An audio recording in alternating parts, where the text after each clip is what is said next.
Did you know that only 162 NBA players in NBA history have ever scored 50 points in a game? Sure, there have been an uptick in 50 pieces over the last couple of years, but that shouldn't take away from the fact that 50 points is quite the feat. When it comes to all time, Wilt Chamberlain is ahead by a mile with 118 50-point games, followed by MJ with 31 and Kobe with 25. And those, well, they're to be expected. But what about the unexpected? What about the role players who had the night of their lives? So without further ado, here are my top 5 most random 50-point games of all time. Play clock at 5. Scored 4 goals. 3. A 2-home running and 1. At number 5, I'm rolling with Andre Miller. Now don't get me wrong, Miller was far from a scrub, but he was way more of a facilitator than a scorer. But on a late January night in 2010 versus the Mavs, Miller was a prolific scorer and dropped a career-high 52 points. He shot an astounding 22 of 31 from the field and dropped 25 points in the fourth quarter and OT. Get this, Miller was 34 years old, a seasoned vet, and before that night, he hadn't even dropped 40 in a game before. Miller's previous career high, you might ask, 37 points 7 years prior.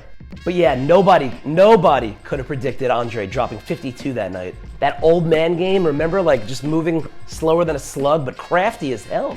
And the IQ to go with it? Andre Miller was different. At number 4, nope, that's not AI, it's Dana Barros. Barros exploded for a 50-piece in 1995. And get this, he only averaged 10.5 points per game for his career. But on that epic night in 1995, he shot an insane 80% from the floor, including 21 of 26 from the field and 6 of 8 from 3. Think about that, 21 of 26 from the field. My dude missed 5 shots the entire night. What? Oh, and how's this for a brain buster? Barros only made 2 trips to the free throw line the entire night. 2! 50 points and managed to get 8 dimes that night as well. My guy was unselfish and selfish at the same time. But maybe the most surprising fact about that night, the Sixers got blown out by the Rockets. How many times do you see a guy drop 50 points and then their team gets smoked by 29? Doesn't happen. Like, really, Philly? I know you guys had a bunch of scrubs in 94, 95. It was the rebuild years, but come on, you couldn't help your man. Way to rain on the parade. Regardless, Dana went on to win Most Improved Player that year, and I'm sure that night had something to do with it. Sticking with point guards at number 3, let's welcome in Tony Delk. Round of applause for Tony Delk. Everyone get up for Tony Delk. Stand up. In 2001, Tony Delk torched the Kings for 53 points on 74% shooting.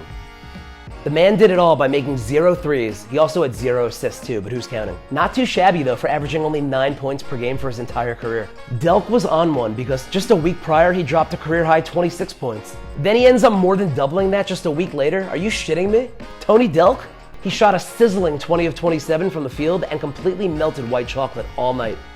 At the number 2 spot, I'm picking Terence Ross. When you think Terence Ross, you think spark plug off the bench, lives above the rim, high flyer, but you don't think 50-point scorer.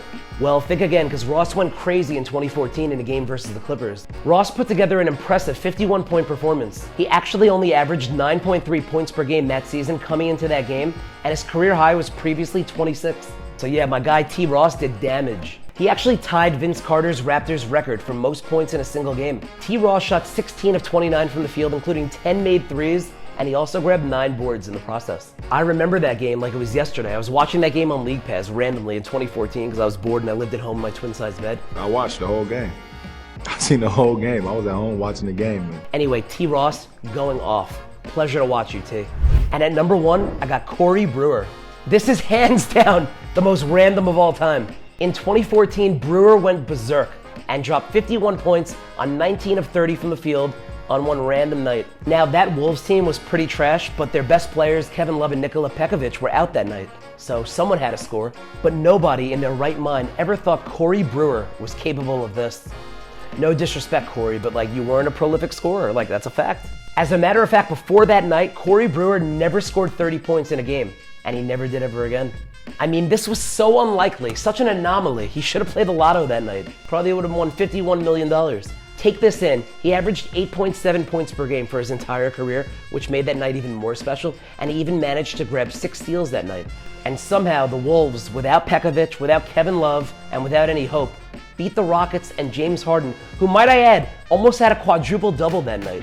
But Corey Brewer, yeah, never forget what he did. It's kind of funny actually, because my honorable mention just happens to be Mo Williams, who randomly scored 52 points for the Timberwolves just a couple of months later and squashed Corey Brewer's record. You hate to see it. But I want to hear from you. Who did I forget? Who's going to be the next random player to drop 50 in an NBA game? Until next time, my name is Brad Parker, and that's my top 5.